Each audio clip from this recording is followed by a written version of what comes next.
교회를 어지럽히는 이단들이나 신비주의자들은 어느 때나 있었습니다. 호기심이나 또 인정에 마지못해 이끌려서 교회 밖에 잘못된 이단이나 신비주의에 미혹되어 인생을 거르치는 사람들의 이야기는 남의 이야기만이 아닙니다. 우리 중 누구에게나 일어날 수 있기에 우리 교단에서는 2월 첫 주일과 9월 첫 주일을 이단 경계주일로 정해서 이단에 대한 경각심을 일깨우고 있습니다. 최근 다시금 코로나가 유행한다고 하는데 코로나를 치료하는 것도 있지만 먼저 코로나를 식별하는 진단 키트가 필요하지 않습니까?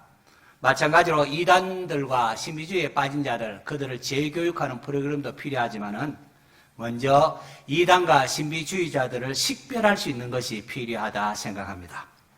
그래서 오늘은 설교에 앞서 먼저 이단을 식별할 수 있는 내용을 잠시 소개하고자 합니다. 이단은 뭔가 냄새가 납니다. 누군가가 아래와 같은 주장을 하면 뭔가 이상하구나 이러면 식별할 수 있기를 바랍니다. 총회 샬롬 축복운동본부에서 양육교재로 사용하는 스파크셀 시리즈 가운데에 진리의 다름줄이라는 책에서 일부 제가 발췌를 했습니다. 한번 비춰주시죠. 자, 1. 성경과 계시에 관하여 아래와 주장하면 여러분 뭔가 이상한 줄 아셔야 됩니다. 제가 1 하면 읽으십시오. 1.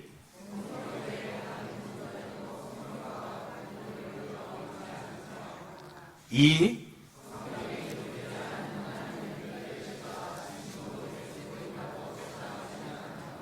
3.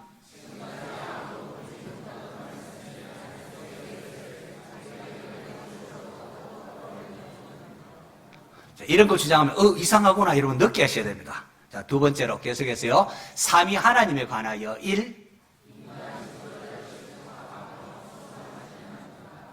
2.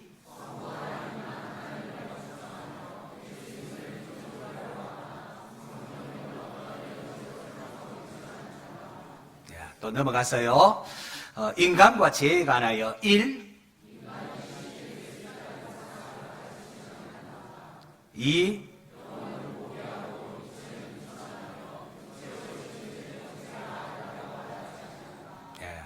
계속해서요. 예수 그리스도에 관하여 1.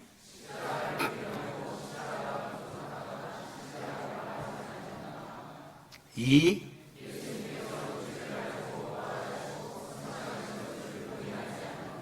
3.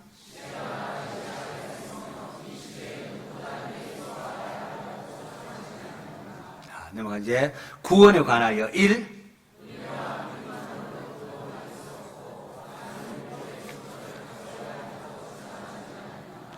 2.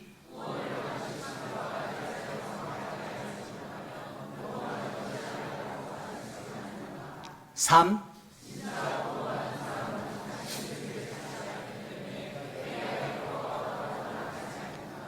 그리고 재림과 종말에 관하여 또 잘못된 주장이 있습니다. 1.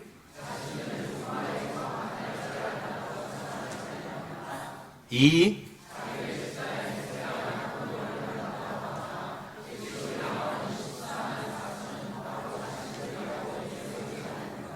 3. 하나 더요. 교회와 생활에 관하여 1.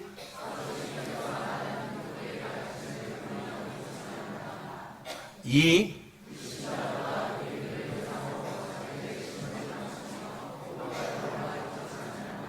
3.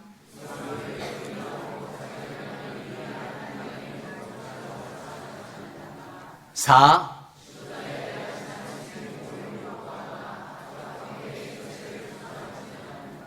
이상입니다. 자, 여러분, 이상과 같은 내용, 이런 누군가로부터 이런 말을 들으면은 이단과 접촉했을 가능성이 높습니다. 그래서 이런 내용을 주장하는 사람 만나면 이상하다 이러면 식별할 수 있어요. 이상하다 하고 멀리 하시기를 바랍니다. 자, 오늘 본문은 사도 바울이 죽기에 앞서서 죽기 전에 자기를 뒤이어 목회 사역을 감당하고 있는 디모데에게 편지한 내용 중 일부분입니다. 이단이나 신비주의자들이 막 교회를 어지럽힐 때에 젊은 목회자인 디모데가 어떻게 대처해야 하는가 목회적인 지침을 가르치고 있는 내용입니다. 사도 바울은 말세의 현상 가운데 하나로서 얀네와 얀브레가 모세를 대적한 것 같이 진리를 대적하는 거짓 교사들이 나타날 것을 말합니다. 얀네와 얀브레, 이게 누군가 하니까 후기 유대교 문헌을 통하여 모세를 대적했던 애굽의 술사라는 것을 우리가 그렇게 알려져 있습니다. 가마리엘 문화에서 유대교에 능통한 바울이기 때문에 이런 문헌을 잘 알기 때문에 그들의 이름을 여기에 이렇게 언급한 것으로 보입니다. 다시 말해서 얀네와 얀브레는 애굽의 술사들로서 모세를 대적했던 신비주의자들입니다. 모세 당시 애굽의 술사들이 어느 정도 마술을 했던 것처럼 말세의 거짓 교사들이 이런 신비주의로 여인들을 미혹한다는 겁니다. 이러한 신비주의에 물든 여인들은 어리석게도 막 열심히 배운다고 하지만은 자기 욕심에 이끌려 진리의 지식에 이를 수 없다는 겁니다. 여러분, 신비한 체험, 은사 이런 거를 하면은 사도 바울이 대가라고 할 수가 있습니다. 하나님께서 바울의 손수건 떨어진 것만 갖다가 이렇게 사람들이 얹어도 병이 낫게 되는 이런 신유의 은사들이 나타나지 않았습니까? 또 바울은 삼청천의 신비한 체험도 경험한 사도입니다. 거기에 비하여 디모데는 영적인 체험이나 경륜이 부족하고 또 나이도 젊습니다. 그리고 여러 가지로 부족한 점이 있습니다. 그런데 지금 바울은 순교를 목전에 앞두고 있습니다. 전제와 같이 내가 벌써 부어지고 나의 떠날 시각이 가까웠도다, 그렇게 말합니다. 이제 사도 바울이 이 세상을 떠나고 나면, 하나님의 부름을 받고 나면은 이 젊은 디모데가 어떻게 이단이나 혼탁한 신비주의자를 교회가 어지럽힐 때 이들을 대처하고 극복할 수 있을까요?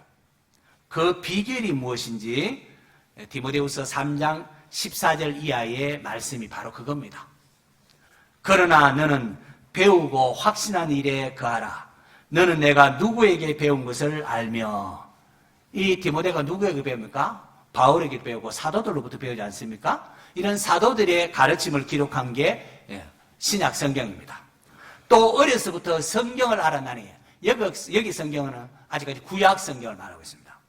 성경은 능히 너로 하여금 그리스도 예수 안에 있는 믿음으로 말미암아 구원에 이르는 지혜가 있게 하느니라. 모든 성경은 하나님의 감동으로 된 것으로 교훈과 책망과 바르게 함과 의로 교육하기에 유익하니 이는 하나님의 사람으로 온전하게 하며 모든 선한 일을 행할 능력을 갖추게 하려 함이라. 신비주의나 이단을 극복하는 방법은 사도들이 기록한 신약 성경과 구약 성경, 신구약 성경입니다.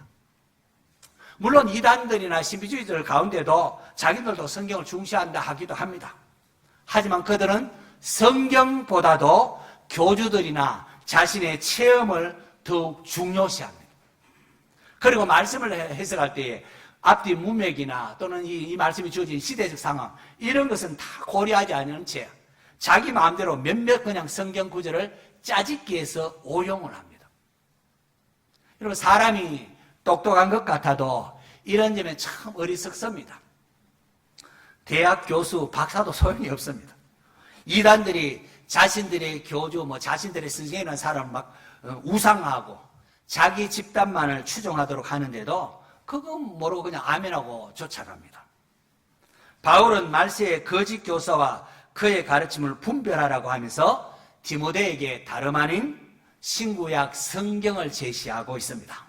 성경은 능히 너로 하여금 그리스도 예수 안에 있는 믿음으로 말미암아 구원에 이르는 지혜가 있게 하느니라. 성경이 바로 구원에 이르는 지혜가 있게 한다는 겁니다. 신비한 체험이 지혜 있게 하는 그런 게 아니고 성경이 그렇게 한다는 겁니다. 성경이면 충분합니다. 성경에도 없는 이상한 어떤 것을 막 신령한 줄 알고 따라가지 마시기를 바랍니다.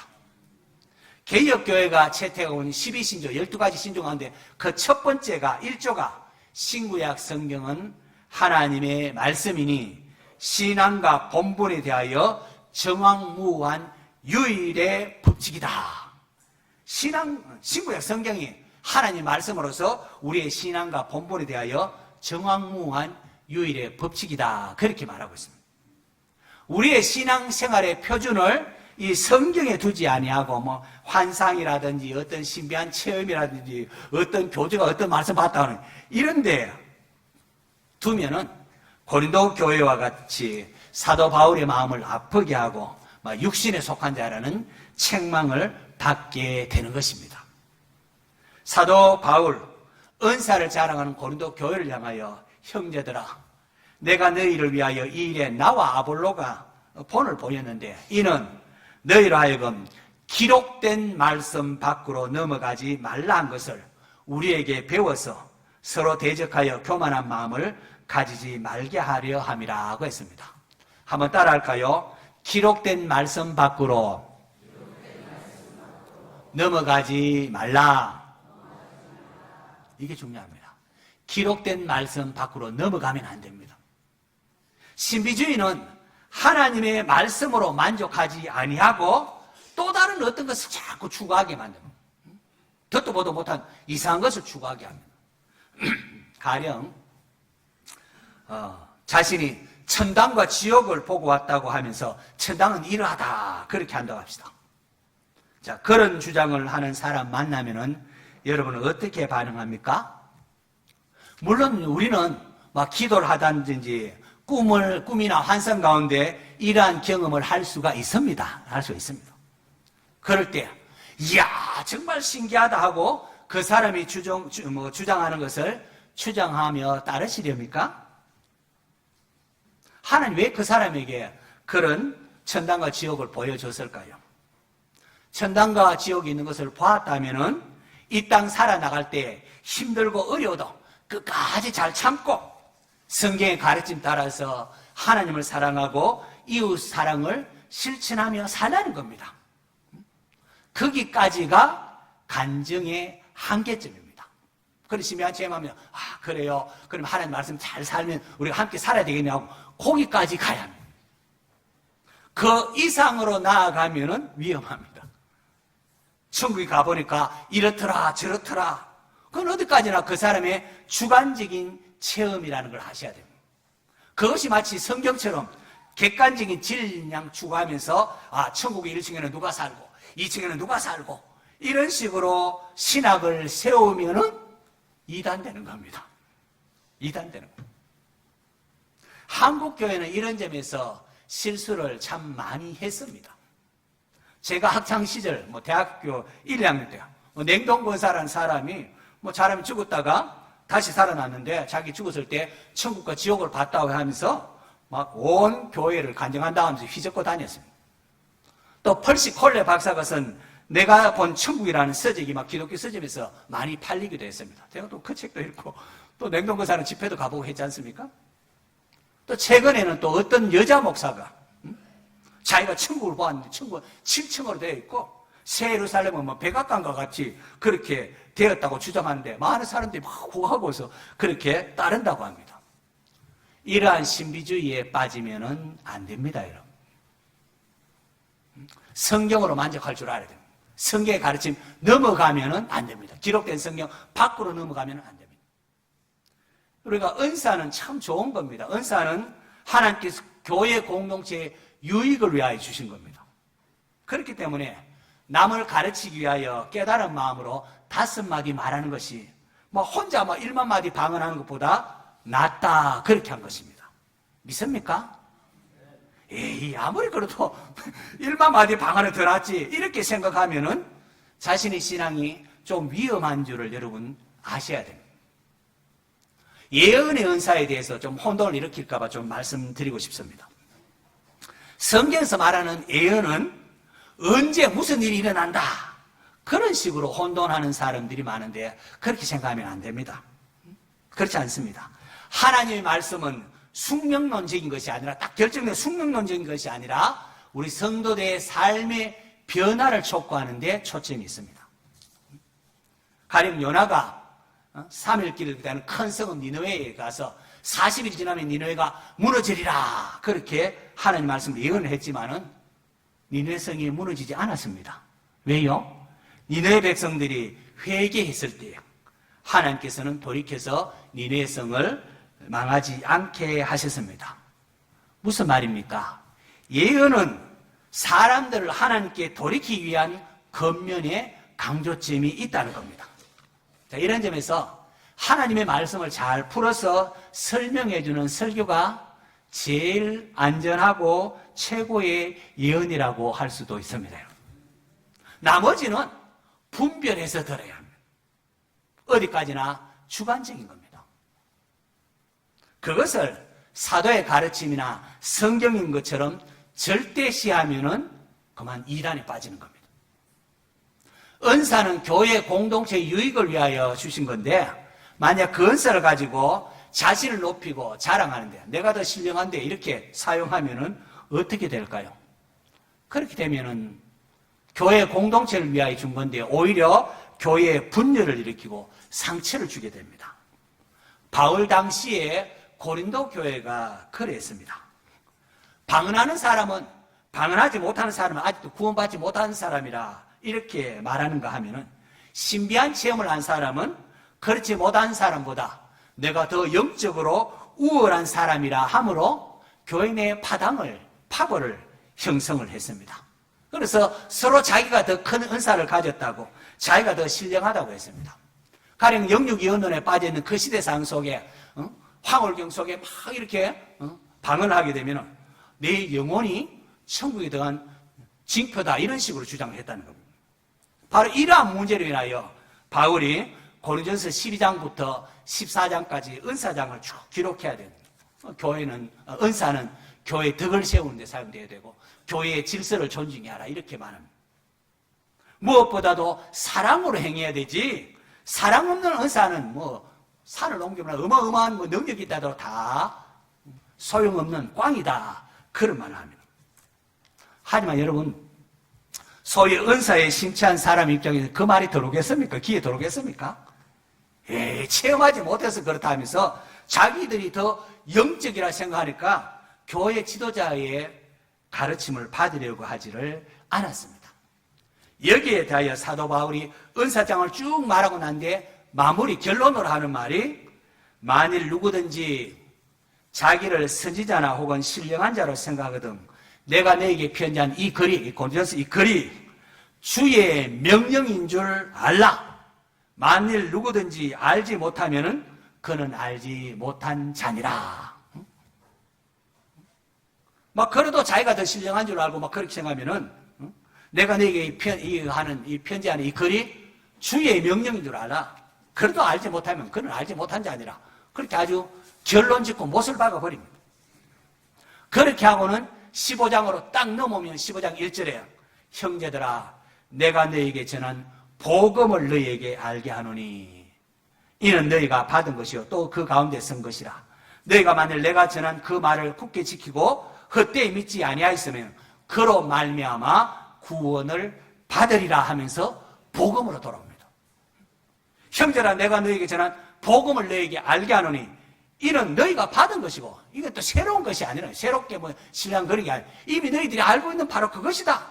너희가 그 가운데 선 것이라. 이 복음을 굳게 믿으면 그로 말미암아 구원을 받으리라 말합니다. 이 복음으로 돌아옵니다.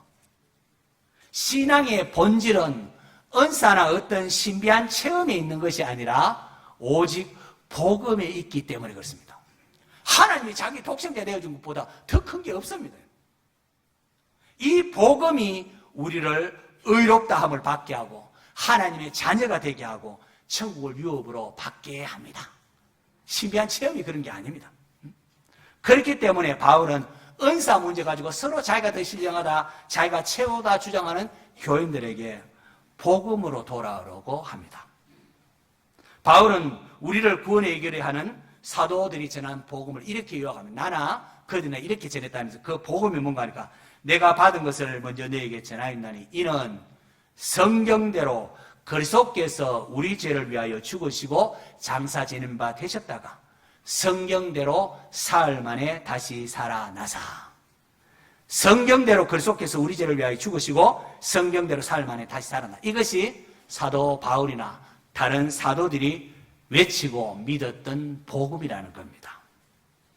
죄로 인하여 영혼이 죽어서 지옥에 던져질 우리를 살리기 위하여 하나님의 아들 예수 그리스도께서 십자가에서 우리 죄를 대신하여 죽어 주셨습니다. 그리고 우리를 의롭다 하기 위하여 3일 만에 부활하셨습니다. 할렐루야. 이단과 신비주의자들은 여기에 만족하지를 않습니다. 그것보다는 자신들이 체험한 체험을 덜 먹이고 자신들이 교주가 말하는 그것을 갖다가 주장을 하고 자신들이 더 신령한 사람이라고 주장을 합니다. 특히 이단들은 이 복음을 강조하기보다도 자기 교주님이며 선생님이나 하는 사람이 직접 하나님부터 들은 말씀이라고 하면서 그것을 가지고 성경을 곡해합니다. 그리고는 어느 순간에 예수님의 죽으심이 실패라 주장을 합니다. 세례요한이 배교해서 예수님이 실패했다.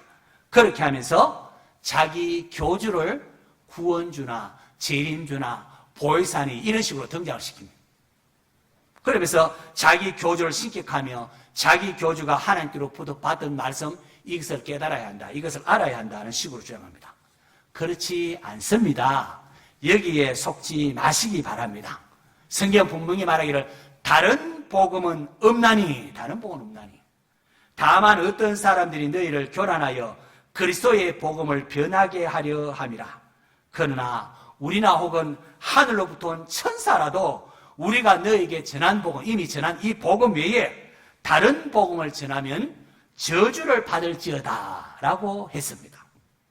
예수님의 수지자 베드로도 너희가 알거니와 너희 조상이 물려준 헛된 행실에서 대속함을 받은 것은 은이나 금같이 없어질 것으로 된 것이 아니요 오직 흠없고 점없는 어린 양 같은 그리스도의 보배로운 피로 된 것이니라.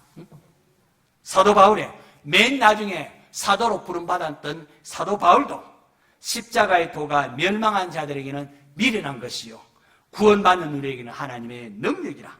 내게는 우리 주 예수 그리스도의 십자가 외에는 결코 자랑할 것이 없느니라 하고 있습니다.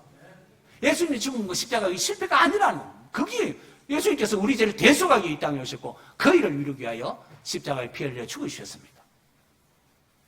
예수님의 십자가를 말할 때에 가슴 쿵덕거림이 있습니까? 십자가의 은혜를 생각할 때마다 감격과 기쁨이 있습니까? 이 첫사랑을 잊지 않는 성도 되시기를 바랍니다. 이 십자가 사랑으로 인하여 제가 이 자리에 서 있고 여러분도 이 자리에 있는 겁니다. 교회는 자신의 재물이나 지식 자랑하는 곳이 아닙니다. 은사 자랑하고 신비한 체험했다. 그거 자랑하는 곳이 아닙니다.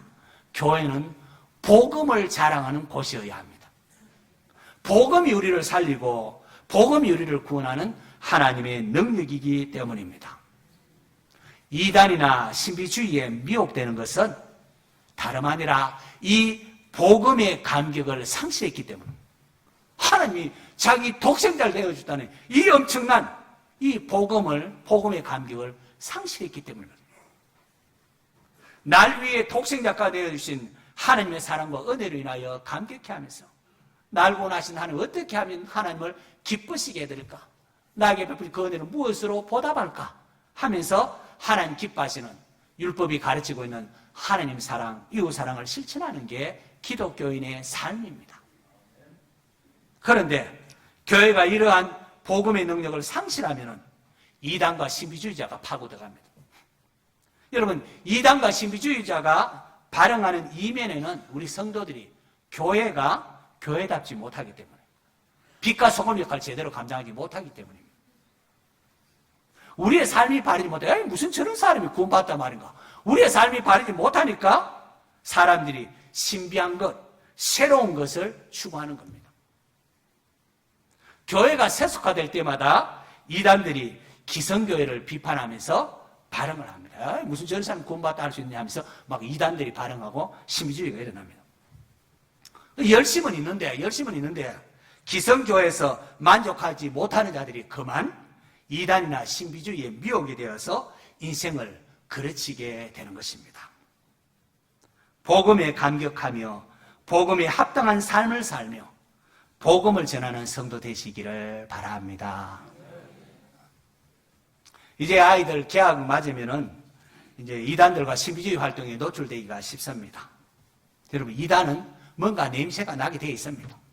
설교 초반부에 살펴본 것처럼 그러한 주장을 하게 되면 뭔가 이상하구나. 여러분, 식별할 수가 있어야 합니다. 그리고 이단에 미혹되지 않는 확실한 방법은 담임 목사가 허락하지 않은 교회 밖 성경 공부에 참여하지 않는 것이라고 했습니다. 여러분, 성경 공부 얼마나 좋습니까? 그런데 이 신천지 같은 이단들 때문에 이 부득불 지금 이렇게 조치를 하는 겁니다. 자, 다시금 당부합니다. 누군가가 교회 밖에서 성경 공부하자고 하면 따라가면 됩니까? 안 됩니까? 어떻게 해야 된다고요? 목사님께 물어보고 오겠습니다. 그렇게 하시기 바랍니다. 그리고는 제게 와서 목사님 아무개가 교회 밖에 성경 공부하자고 합니다. 그렇게 말씀해 주셔야 돼요. 고발하셔야 돼요. 그래야 누군가가 또 잘못된 곳이 접촉할 수 있구나, 한 위험이 있구나 하고 그 사람을 찾아가서 돌아오게 할 수가 있습니다. 또 성경에 관해서 뭐 이상한 해석을 하면서 그렇게 하면 이야, 정말 몰랐던 것이네 하고 따라가면 됩니까? 안 됩니까? 어떻게 됩니까? 따라가면 안 됩니다. 따라가면 안 되고, 자, 한번 따라합시다. 제가 뭐 압니까? 목사님에게 물어보고 오겠습니다. 그렇게 말하면 됩니다. 우리 교회는 이게 훈련이 잘 돼갖고 이단들이 왔다가 이렇게 나간 사람이 꽤 있습니다. 왔다가 뭐 있다가 안 되니까 나간 게 꽤 있습니다. 이것만 지키면은 여러분, 우리 이단들로부터 우리와 우리의 자녀들을 보호할 수가 있습니다. 원하기는 우리와 우리의 자녀들이 날마다 구원하신 하나님의 은혜에 감격하고 이 복음이 합당한 삶을 살고 이웃에게 복음을 전할 수 있는 그런 성도 될 수 있기를 축원합니다.